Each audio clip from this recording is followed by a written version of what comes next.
House prices in Sydney are set for some volatility due to the impact of not only the pandemic, but the life-threatening flooding that has been occurring over the last 2 years.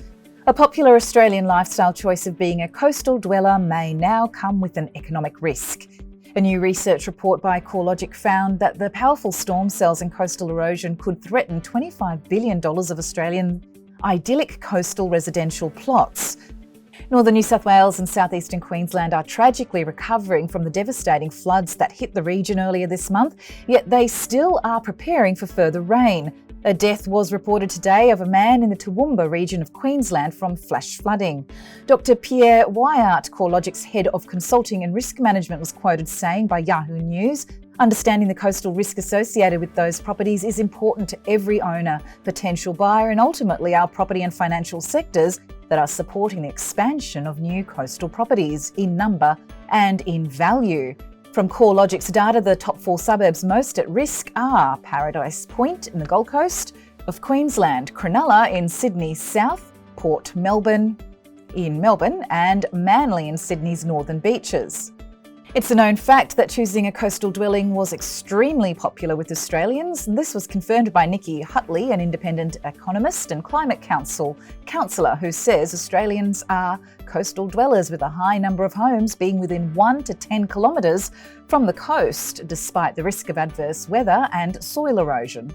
Over the last 2 years, we saw coastal and regional housing prices skyrocket, with CoreLogic data showing that median house values in Queensland's Gold Coast rose 33% up to January 2022. However, climate change will now impact housing loans and insurance premiums in those coastal areas after the recent and recurring powerful storms and flooding.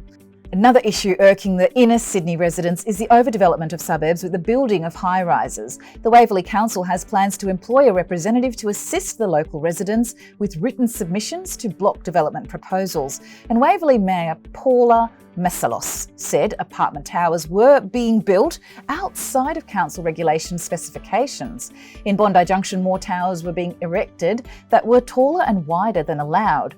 The move to hire an advocate to assist residents to fight against the development tenders comes after councils were on the receiving end of the backlash from the local residents when the developments were being approved by the state governments in some cases.